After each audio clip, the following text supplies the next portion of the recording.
Is Moana a Philosopher's Stone? Once she goes through all 10 steps, all 4 stages of the Maiden's method, yes, she is. Moana certainly was a departure from the Disney classic tropes that made sure to kill off one or more parents before the movie started. So the abandonment of the first step is not as black and white as it is in other movies. Although, it's made quite clear that despite her father's fears, Moana is very much under the care of the ocean. And by continually keeping her from it, her father is unknowingly pulling her into a subpar existence.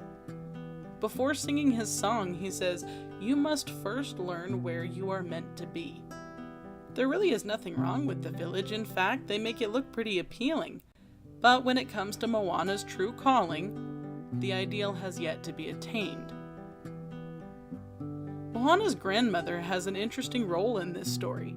She's no sort of threat, to be sure, but she is the one that challenges the maiden. She is the one who presents adventure to her. Until the threat of the dying island arises, the only threat to Moana's existence as a leader of her people is the desire to go to the ocean, something that her grandmother greatly encourages. This is one of those movies where if you follow the Maiden's method, you might actually guess the ending. While at this point you can stretch just a smidge to make her grandmother a threat, or even reasonably point out that nature is definitely working against Moana, by the end of the movie, the feminine threat is cut and dry. Hidden away is a step that takes up the whole beginning of the movie. Unlike other Disney leading ladies, Moana's state of being hidden away is accompanied by a happy song about how awesome everything is. But we realize right at the right stage of development that Moana is not the only thing that has been hidden away on this island. And because the full truth has not been presented to her, she believed something about her life that was untrue. The voyaging spirit of her ancestors is part of who Moana is, and for a group of people who so frequently talk about what is meant to be, they really don't take into account the influence one's past has on their future calling. Heihei is a freaking weird manufactured companion, but a funny one. Here's the thing though, the important companion to focus on is the ocean. When Moana asks for help, begs for help, the storm comes and throws her right on top of Maui's island. And no, Maui is not counted as a manufactured companion, though oddly enough he has one, because though he's a companion, he is not manufactured. These little personified objects that the main character carries around with them are projections of the internal thoughts of the main character. I have long held the theory that Moana is the ocean. That's what Moana means, by the way. But you can see that throughout the story it continually consents to her deepest desires. And at the end of the movie, she's no longer making requests of it, she's commanding it. This is the first hint of the maiden confronting the mirror. Of course, it would be a reflective surface like water that she has to contend with. As Maui aptly points out at one point, the ocean doesn't help you, you help yourself. Lalotai is an interesting start to Woman Know Thyself. Moana really shows herself to be fully capable of near miraculous things. She then gives Maui some very sound advice, and seems pretty well on track for what she needs to be. But once she and Maui attempt to confront Te Fiti, she still isn't satisfied with who she is. It's a very sad truth, but without believing in herself, she can't seem to accept that she is able to fulfill her duty. Then there is this lovely moment, which is a tiny bit manufactured companion, because on the one hand, Moana is not being told something she doesn't already know. Also, the reflective themes in this scene are pretty hardcore. She is confronting the mirror.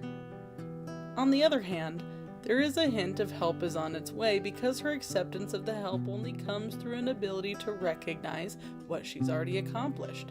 And that's the point of this step. It's why it is an absolutely critical point of the Maiden's character arc. She just has to be willing to see that she is capable. She needs to hear, "Moana, you've come so far. Do you know who you are?" And then she answers the question saying, "Yes, I know who I am." She even says, "I've delivered us to where we are." And the best line in the whole song, and the call isn't out there at all, it's inside me. Come what may, I know the way, I am Moana. Here we're hit with a very quick sit and wait moment, but only because it's a montage. Moana is using her full capabilities to reset her circumstances and go as far as she possibly can on her own. She repairs the boat. She behaves as a true wayfinder. She even makes it into the caldera of the island all by herself. The feminine threat rears more severely, and she gets a good little bump of help here from Maui to fulfill step number 8. Finally, once Moana knows who she is able to help Te Fiti realize who she is, and the feminine threat is neutralized. This actually brings me to a really interesting point, because not only does that make for the feminine threat as neutralized, but it really illustrates something mind-blowing. There are a few characters in this movie that travel archetypal pathways by implication. For example, it seems that Te Fiti was a fully realized Philosopher's Stone, or at least well on her way to becoming one. And while I only have time to tease it here, stay tuned for an upcoming video on 3 forms of an interrupted Philosopher's Stone. See, there is a problem in some women's stories when the help is on its way step forms itself badly.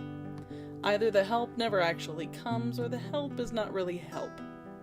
And so you're left with a maiden who has come as far as she possibly can on her own, but never actually gets to leave the made to sit and wait stage. That is when she becomes the dragon. Returning the heart, in this story, Maui and Moana have tamed the dragon.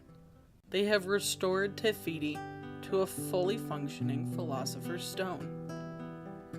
Another story we don't see is Maui's heroic journey. That's when he steals the heart of Te Fiti. But what he doesn't realize that he's done is divide the true Philosopher's Stone. He thinks that he was capturing the essence of creation, but he was working against it. He actually tracks quite a bit of the Maiden's method himself in this movie. He is abandoned. He faces a feminine threat. He gets hidden away. He has a manufactured companion. He goes through a period of recognizing who he is, but he's made to sit and wait when his hook is broken. The threat rears again, he gets some help, they win, and then he gets to go around working with the Philosopher's Stone to create new things, like the journeying hero that he is. By the end of the movie, we see that Moana is a creator.